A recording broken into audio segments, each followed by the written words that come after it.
गिरनार की कहानी में आगे रेवानंद जी, जो कि अनंतराय जी की साधना में उनकी मदद करने के लिए आए थे, वे कहते हैं कि अब तुम्हारी साधना शुरू करने का वक्त आ गया है, लेकिन उससे पहले आपको गायत्री साधना करनी होगी 9 दिन।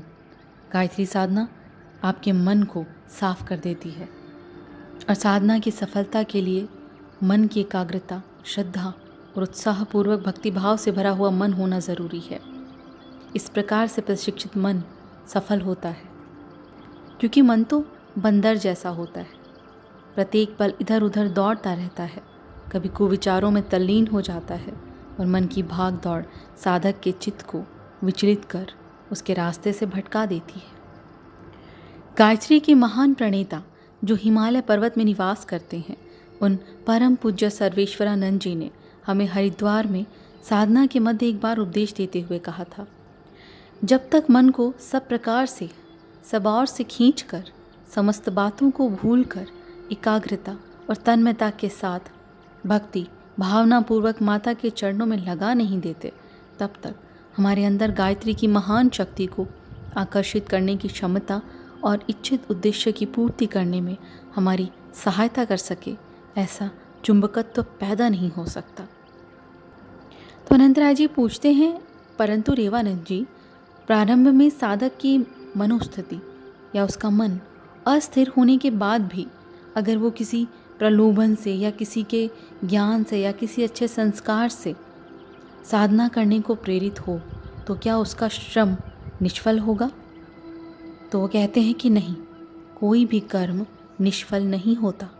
अविश्वासी, अश्रद्धालु और अस्थिर चित्त व्यक्ति भी गायत्री साधना नियम पूर्वक करते रहें तो कुछ समय के बाद उनमें उपस्थित दोष धीरे धीरे दूर हो जाते हैं और धीरे धीरे श्रद्धा, विश्वास, एकाग्रता उत्पन्न होने से सफलता की ओर आगे बढ़ते जाते हैं।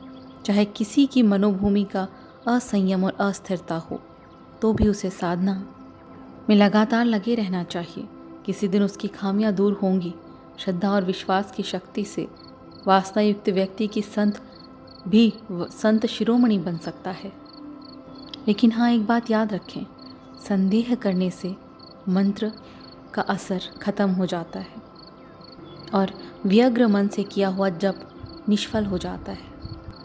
इतना कहकर रेवानंद जी कहते हैं कि चलिए अब गिरनार की सैर पे निकलते हैं और हो सके तो बैटरी अपने साथ ले लें, हो सकता है अंधेरा हो जाए। वहाँ से जाते वक्त रास्ते में रेवानंद जी बताते हैं कि गिरनार पर्वत जितना बाहर दिखाई देता है उतना ही ज़मीन के अंदर दबा है। इस प्रकार गिरनार ज़मीन के अंदर की विशाल खाई को भर रहा है। इसके पीछे एक कहानी है, लेकिन ये फिर कभी बताएंगे। वो पूछते हैं कि लेकिन रेवानंद जी, हम किधर जा रहे हैं? वो जवाब देते हैं, यदि तुमने इस विषय में नहीं पूछा होता तो मुझे कुछ नया लगता। तुम्हारा साधना उत्कृष्ट बने, इस हेतु श्रद्धा और विश्वास की आवश्यकता है। तुम्हारी श्रद्धा और विश्वास को सुदृढ़ बनाएं और साथ साथ तुम्हारी जिज्ञासाओं को संतोष मिले, ऐसे स्थानों और योगियों के प्रत्यक्ष दर्शन तुम्हें प्राप्त हों, इस हेतु मैं तुम्हें यह विशेष प्रवास करवा रहा हूँ। हम जहाँ जा रहे हैं उस भूमि के बारे में कोई नहीं जानता। सामान्य लोग इस स्थल पर प्रवेश नहीं कर सकते, और अगर प्रवेश कर भी लें तो जंगल और टेकरियों में फंसकर बहुत ही कठिनाई से बाहर निकल सकते हैं। ऊंची नीची ज़मीन और जंगल के अतिरिक्त उन्हें वहाँ कुछ भी दिखाई नहीं देता। बस विशेष साधक को यहाँ प्रवेश करने की मंजूरी मिलती है। तभी आगे जाकर उन्होंने इशारा करते हुए एक जगह उन्हें दिखाई। उन्होंने कहा कि तुम्हारे जिज्ञासा का केंद्र है ये स्थान, ये नारी बाबा का स्थायी निवास स्थान। यह स्थान अति गुप्त है और वहाँ जाना बहुत कठिन। वहाँ जाने की किसी को आज्ञा नहीं मिलती। लेकिन तुम्हें चिंता करने की ज़रूरत नहीं है। उनके अंतरंग भक्त और उच्च कोटि के साधक आराम से उनकी कृपा से जा सकते हैं और तुम्हें उनके दर्शन होंगे। उन्हें लगा जैसे किसी ने उन्हें स्वर्ग के द्वार पर लाकर खड़ा कर दिया हो। वहाँ से वे आगे बढ़ते हैं और देखते हैं वहाँ नदी का प्रवाह है, कहीं समतल, कहीं तीव्र, तो कहीं झरने के रूप में। वो कहते हैं कि हम नदी के किनारे चल रहे थे, तभी मेरी नज़र विस्मय से मैं स्तब्ध रह गया। 50 के लगभग नागा साधु कुंड के गहरे पानी में नहा रहे थे और छोटे बालकों के समान किलकारियां मार रहे थे और धमाल करते करते स्नान कर रहे थे। ये सब दिगंबर साधु लगभग 5 हाथ ऊंचे और सशक्त थे, और कोई कोई कम ऊंचाई होने पर भी सशक्त और पूर्ण स्वस्थ थे। बहुत तेजस्वी लग रहे थे। एक साथ स्नान करते नागा साधुओं को मैंने माधवानंद जी के साथ जब शिवरात्रि के दिन रात्रि के 12 बजे मृग कुंडी गए थे तब देखा था। अभी मैंने ध्यान से देखा तो लगभग वे ही चेहरे थे जो शिवरात्रि की रात्रि में भवनाथ स्थित मृगी कुंड में स्नान करते आते हैं। उस समय वे शांत थे और भक्ति से भरपूर थे, लेकिन अब तो तूफानी किशोरों के जैसे मस्ती मजाक कर आनंद ले रहे थे। फिर रेवानंद जी ने कहा, ये सब साधु गिरनारी बाबा के शिष्य हैं और यहीं इन सब का गुप्त निवास है। दूध आदि समस्त आवश्यक वस्तुएं ये अपने योग बल से प्राप्त करते हैं, अतः उन्हें समाज के सामने जाने की आवश्यकता नहीं होती। ये सिर्फ एक बार बाहर निकलते हैं शिवरात्रि के पर्व पर, वर्ष में एक बार मृगी कुंडी में स्नान कर वापस आ जाते हैं। यह स्थान तो अति गुप्त और अगोचर है। सामान्य लोग जब इस स्थान से जाते हैं तो उन्हें यहाँ स्थान होने का ख्याल भी नहीं आ सकता। देवी शक्ति की सूक्ष्म परत इस स्थान के आसपास फैली रहती है, जिसे देखा नहीं जा सकता। वैसे तो पृथ्वी पर जो भी दृश्यमान है उसमें भी अनेक गुप्त परतें और आवरण हैं जिनमें आत्माएं निवास कर रही हैं, घूम फिर रही हैं, परंतु उसका ख्याल नहीं आ सकता। यह जगत इतना सूक्ष्म होता है कि खुली आंखों से उसका अनुमान भी नहीं लगाया जा सकता। निरंतर और अभी भी अनेक आत्माएं हमारी देह के आर पार विचरण कर रही हैं। इस बाहर से दिखने वाले जगत के अनेक सूक्ष्म रूप विद्यमान हैं। सिद्ध अपने योग बल द्वारा अपना सूक्ष्म जगत बनाकर उसमें निवास करते हैं। यह स्थान ऐसे सिद्ध पुरुषों का गुप्त निवास स्थान है। योग्य और उच्च साधकों और शिष्यों को इन सिद्ध पुरुषों की इच्छा और आज्ञा हो तो यहाँ आने और दर्शन लाभ देने होते हैं। जैसे ही वे उन नागा साधुओं के पास पहुँचे तो उन्होंने हंस कर कहा, रेवानंद तू भी नहा ले, आ जा और इसे जाने दे। उसने अनंतराय जी की ओर इशारा करते हुए कहा, तू इसकी चिंता मत कर, वह सब देखने के लिए स्वयं अपना रास्ता ढूंढ लेगा। आगे उसे सहायक और अपना दोस्त भी मिल जाएगा और दर्शन कर फिर तेरे पास वापस आ जाएगा। तू चिंता मत कर, आ जा नहा ले। ये सुनकर रेवानंद जी भी उनके साथ हो लिए और अनंतराय जी को कहा, अब निर्भय होकर सब और घूमो, तुम्हें सब मिल जाएगा। मुझे बस तुम्हारे साथ आने की अब आवश्यकता नहीं है। रेवानंद जी के कथन के अनुसार वे नदी के सहारे सहारे किनारे किनारे आगे बढ़ते गए और आगे जाकर उन्हें एक साधु मिला जिसने हाथ ऊंचा कर उन्हें पुकारा और कहा, किधर भागा जा रहा है, रुक जा, मैं भी तेरे साथ आने वाला हूँ। तो जिसके दर्शन करने जा रहा है मैं भी वहाँ तेरे साथ आऊँगा। कुछ पूछना मत, ऐसा आदेश है, मेरे साथ चल। ऐसा आदेश है। उनके शब्दों से वे सब कुछ समझ गए थे।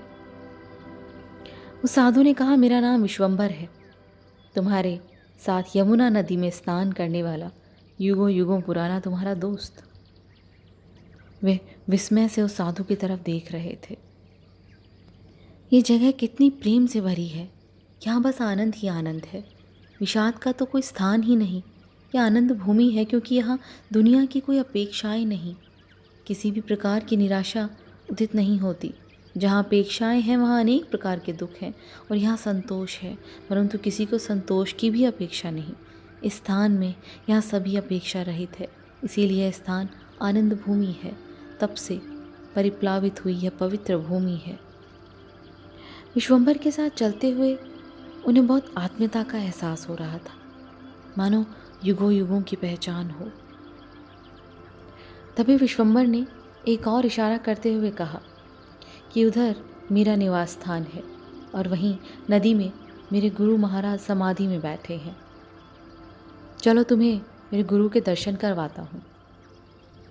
मेरे गुरु जीवन मुक्त बन गए हैं, जीवन को क्षणभंगुर समझ पिछले 10 साल से मात्र पानी में बैठकर समाधि अवस्था में है। 10 साल से वे पानी के बाहर तक नहीं निकले हैं। शौच आदि दैनिक क्रियाओं की उन्हें आवश्यकता नहीं, क्योंकि वे आहार नहीं लेते। जल आदि पदार्थ भी वे पिछले 10 साल से नहीं ले रहे हैं, फिर भी जीवन जी रहे हैं। आश्चर्य! वे वायु द्वारा पोषण प्राप्त करते हैं। प्राकृतिक वातावरण में अनेक प्रकार के पोषक तत्व रहते हैं और वे अपने योग बल से अपनी आवश्यकता अनुसार जितनी मात्रा में चाहिए पोषक तत्व खींच लेते हैं। बस कभी कभी वे जब समाधि से बाहर आते हैं तो मुझे दुख होता है, क्योंकि पानी के अंदर रहते रहते छोटे बड़े जलचर मछलियाँ आदि उनके पैरों पर निरंतर आक्रमण कर वहाँ के मांस का भक्षण करते रहते हैं और वे समाधि में होते हैं तो उन्हें देह का भान ही नहीं रहता। अतः वेदना होने का तो अनुभव ही नहीं होता, परंतु जब कभी वे संयोग से समाधि से जागते हैं, स्वाभाविक रूप से शरीर ज्ञान होने पर थोड़ी वेदना का अनुभव करते हैं और फिर समाधि में जाने पर शरीर के भान नहीं होते। वे कहते हैं कि शरीर तो क्षणभंगुर है, अब इसका कोई मूल्य नहीं। वे तो मुक्तात्मा हैं, जीवन मुक्त हैं। वो कहते हैं कि मेरी चिंता मत करो, दर्द होता होगा तो शरीर को होगा, मुझे नहीं। मैं तो आत्मा हूँ, आत्मा का शरीर की वेदना के साथ क्या संबंध। तभी वे साथ में पानी में उतरते हैं और नदी में लगभग जांग तक डूबे हुए स्तर तक पानी था और वहाँ पे मछलियों की उपस्थिति बहुत ज़्यादा थी। शायद गुरुजी के देह के मांस के आकर्षण के कारण उनकी संख्या अधिक हो। वे ऐसे तपस्वी साधु के सहन शक्ति और उनके आत्मबल की मन ही मन वंदना कर रहे थे। तभी वे जब मुक्तेश्वर योगी के पास एकदम नज़दीक पहुँचे तो लगा कि वहाँ का वातावरण ही बदल गया हो। चारों तरफ आनंद, शीतलता और एक अनोखी सी सुगंध। पत्थर के में गढ़ी हुई मूर्ति के समान स्थिर बैठे इन महायोगी के शरीर में से फैल रही सुगंध ने उन्हें भाव विभोर कर दिया। उन्होंने देखा कि गुरुजी के घुटने तक के पांव का मांस हड्डियों के साथ मछलियों ने खा लिया था। घुटने के ऊपर के भाग में रुधिर और मांस के टुकड़े साफ दिखाई दे रहे थे। विश्वंभर ने कहा, मछलियों को अपने शरीर का मांस का भक्षण कराकर गुरुजी अनेक जन्मों का चढ़ा हुआ इन जीवों का ऋण चुकाकर अपने पूर्व पापों का प्रायश्चित कर रहे हैं। थोड़ी देर बाद जब वो समाधि से बाहर आए, उन्होंने कहा, तेरे इस मित्र को सावधानी पूर्वक गिरनारी बाबा के दर्शन को ले जाना, वे तुम लोगों की प्रतीक्षा कर रहे हैं। और आश्चर्यचकित होने की ज़रूरत नहीं है वत्स, सब कुछ योगानुयोग बन रहा है। तू भाग्यशाली है, तेरी इच्छा अनुसार तुझे सभी कुछ समय समय पे मिल रहा है। और तू महाभाग्यशाली है जो गिरनारी बाबा के दर्शन कर तेरे परिचित योगी शिवानंद सरस्वती तथा हिमालय से पधारे हुए सर्वेश्वरानंद जी आकाश मार्ग से हिमालय की ओर जा रहे हैं। अंतिम बार दर्शन कर लो। उनका कर्म भार अब 1 सप्ताह में ही समाप्त होने वाला है। पृथ्वी पर की अपनी लीला को समेट दोनों ही ब्रह्मलीन हो जाने वाले हैं। कहकर वे मौन हो गए और आंखें बंद कर ली। और जैसे ही उन्होंने पश्चिम दिशा में आकाश की ओर दृष्टि की तो 2 तेजस्वी आकृतियां आकाश मार्ग से जा रही थी। प्रथम की आकृति मानो तेजस्वी प्रकाश से बनी हो, ऐसी उज्ज्वल। उनकी ऊंचाई के अनुसार उनके दोनों हाथ घुटने तक फैलकर स्थिर थे। श्वेत लंबी जटा पिछले भाग में पिंडलियों तक फैली थी और इसके पीछे की आकृति जो इसके साथ ही गमन कर रही थी वह शिवानंद सरस्वती की थी। इस पर मुझे किसी भी प्रकार का संदेह नहीं था। काला चोगा और चिर परिचित जटा को हवा में लहराते हुए प्रसन्न मुख से वे गमन कर रहे थे। इस अद्भुत दृश्य को निहारना मेरी जिंदगी का अनोखा आनंद था। अब यदि मृत्यु भी आ जाए तो क्या परवाह। मुझे लगा बिना साधना के ही मानो मैं जीवन मुक्त बन गया। तभी विश्वंभर ने कहा कि चलो, गिरनारी बाबा हमें दर्शन के लिए प्रतीक्षा कर रहे हैं। चलते चलते आगे विश्वंभर ने कहा कि बस गिरनार अब थोड़ी ही दूर है, लेकिन बीच में 40 फीट गहरा एक कुआं आता है, उसे हमें लांग कर जाना है। 70 फीट लंबा और 20 फीट चौड़ा, हमें इसे लांग कर जाना है। लांग कर जाना है? ये कैसे हो सकता है? चिंता करने की ज़रूरत नहीं, मैं हूँ ना, सब ठीक कर दूंगा। तभी रास्ता सकरा होता गया और एक टनल सुरंग के रूप में तब्दील होती जा रही थी।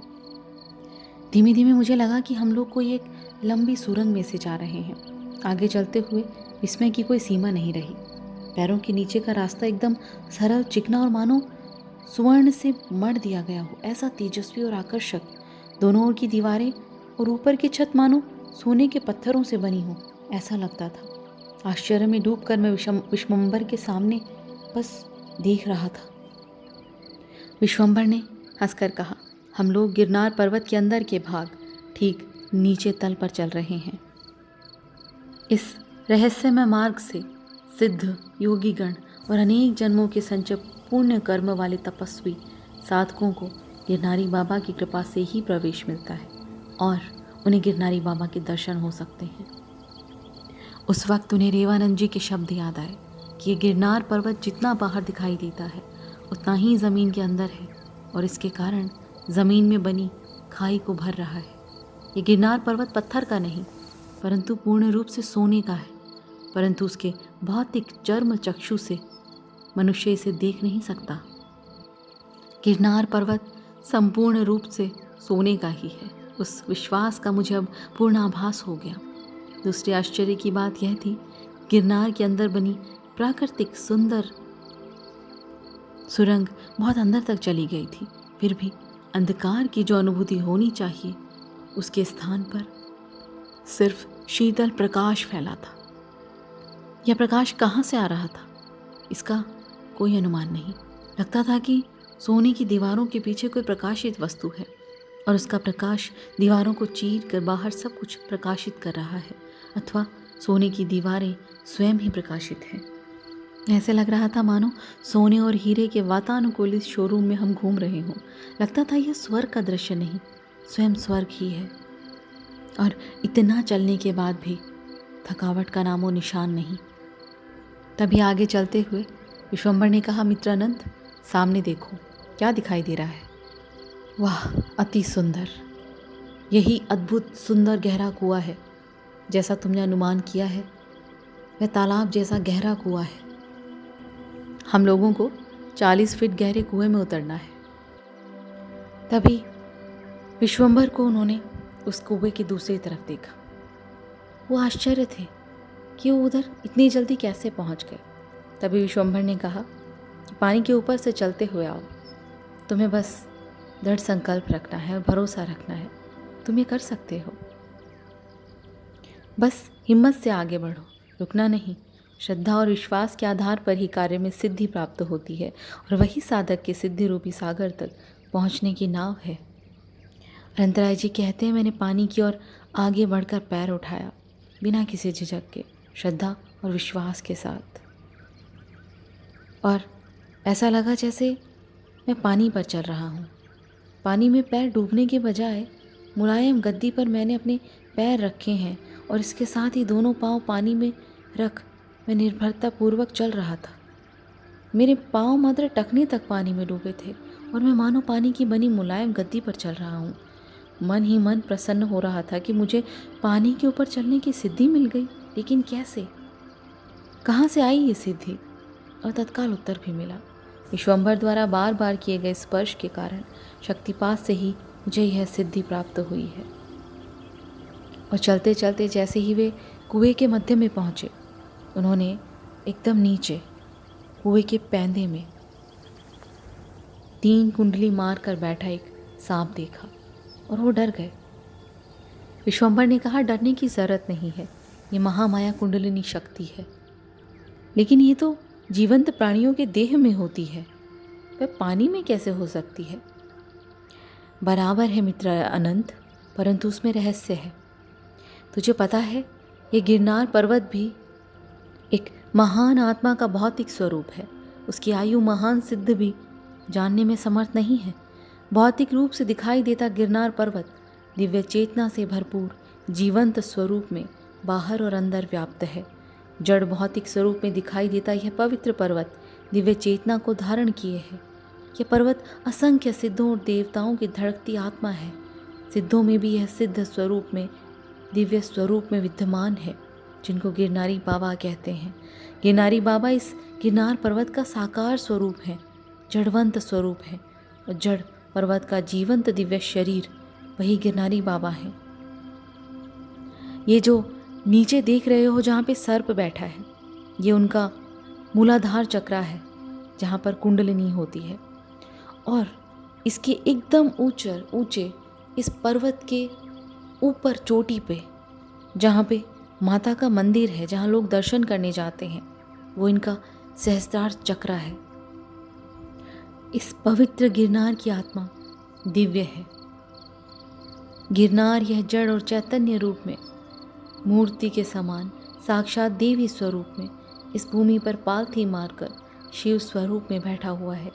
यह सब भी दिव्य आत्मा है और इसका सजीव स्वरूप है गिरनारी बाबा। तेरे अनेक जन्मों के तप का उदय होने से तुझे इस दिव्य स्वरूप के आज दर्शन होंगे। तेरे अंदर पड़ी सभी शक्तियाँ जो तुझे पता भी नहीं है, वे साधना के बाद पुनः स्मृति और सिद्धियों के साथ प्रकट होंगी। परंतु इसके बाद इस जन्म के ऋणानुबंधन चुकाने के लिए तुझे फिर से गृहस्थाश्रम में रहना पड़ेगा और एक सामान्य साधक के समान जीवन गुजारना पड़ेगा। क्यों और किस लिए, इन सब प्रश्नों के समाधान तेरे पास होंगे, परंतु इस बारे में तू मौन बनकर रहेगा। गुरु की आज्ञा होगी तो ही तू लोकोपचार और अन्य साधकों के उपयोग के लिए उन्हें प्रकट कर सकेगा। अनंतराय जी कहते हैं, मैंने भी संकल्प लिया, मैं ये सारे अनुभव अपने तक सीमित रखूँगा। मैंने वर्तमान क्षणों में ध्यान केंद्रित करने का प्रयास किया और विश्वंभर ने मेरा ध्यान बढ़ाते हुए कहा, तुम गिरनारी बाबा के भौतिक स्वरूप में गिरनारी पर्वत के मूलाधार पर हो। अब अपने ऊपर की तरफ देख, तुझे क्या दिखाई देता है? उसने जैसे ही कहा, मेरी आंखें आश्चर्य से फैल गई और मैं बस देखता रहा। ये एक विशाल पिरामिड जैसे मंदिर का बहुत ऊंचा शिखर, और मैं उसके अंदर के भाग को देख रहा हूँ। नज़र भी जहाँ नहीं पहुँच सके, कल्पना में भी कभी नहीं आ सके, वैसा अत्यंत ऊंचा और अद्भुत मंदिर के आकार का शिखर मेरे मस्तक के ऊपर। मैं अचंभे में था। इतने में विश्वंभर ने कहा, मित्र, इस समय तुम गिरनार के पर्वत के पैंदे पानी में खड़े होकर इस पर्वत के शिखर के अंदर के भाग को देख रहे हो। गिरनार पर्वत के शिखर का यह अंदर का भाग है और शिखर के ठीक नीचे पैंदे के मध्य में स्थित इस पानी के कुएं में अभी हम लोग खड़े हैं, बिल्कुल नीचे और बराबर मध्य में। और इसी शिखर के ऊपर स्थापित है महामाया कुंडलिनी अम्बा के नाम से मंदिर। यह पवित्र पहाड़ सामान्य पत्थर का नहीं है, परंतु दिव्य रूपधारी जीवंत महात्मा है। सही में इस भूमि पर साक्षात शिव स्वरूप में पालथी मार कर विराज रहे हैं।